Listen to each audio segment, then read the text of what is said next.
Detective William Sinclair, or as he preferred to call himself, the Gourmet Gumshoe, lounged comfortably at his desk. Just another ordinary day, he thought, as he sipped his triple-shot cappuccino. Little did he know, his taste buds were about to get a sprinkle of murder spice. The phone rang. Sinclair answered with his usual charm. Sinclair Investigations, where your problems are our bread and butter. The voice on the other end quivered. Mr. Sinclair, there's been a murder at the renowned Chez Magnifique restaurant. Sinclair felt a twinge of both excitement and dread. A murder? At the fancy restaurant where reservations required a blood oath? He was on it. Arriving at Chez Magnifique, Sinclair was greeted by the divine aroma of gourmet dishes juxtaposed with the less appealing scent of apprehension.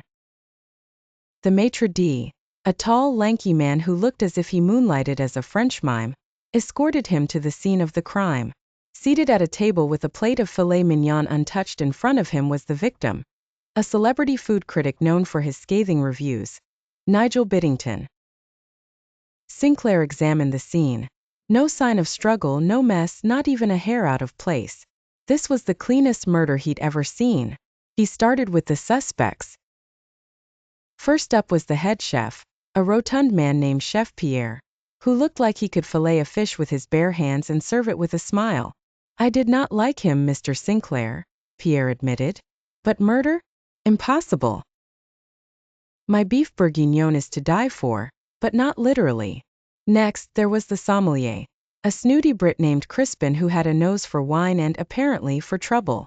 That man wouldn't know a Chablis from a Chardonnay, Crispin sneered, pointing to the victim. But kill him? Preposterous. My weapon of choice is a decanter, not a dagger.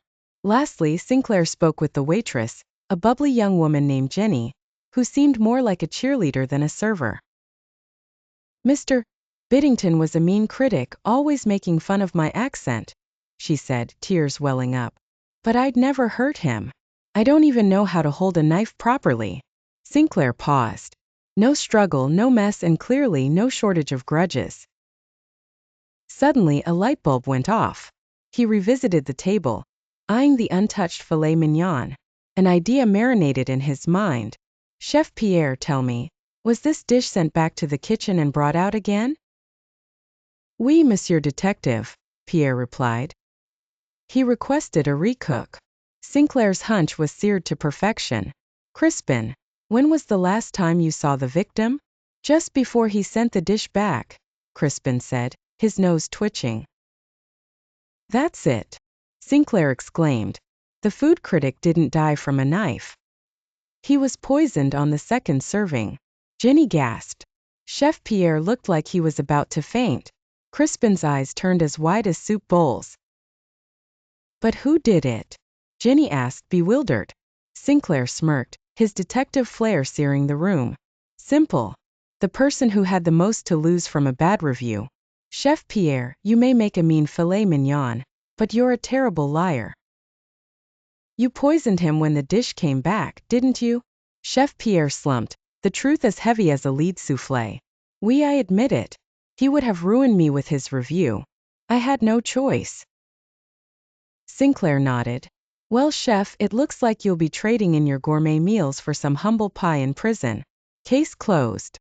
As Sinclair left Chez Magnifique, he couldn't help but chuckle. In this line of work, the stakes were always high.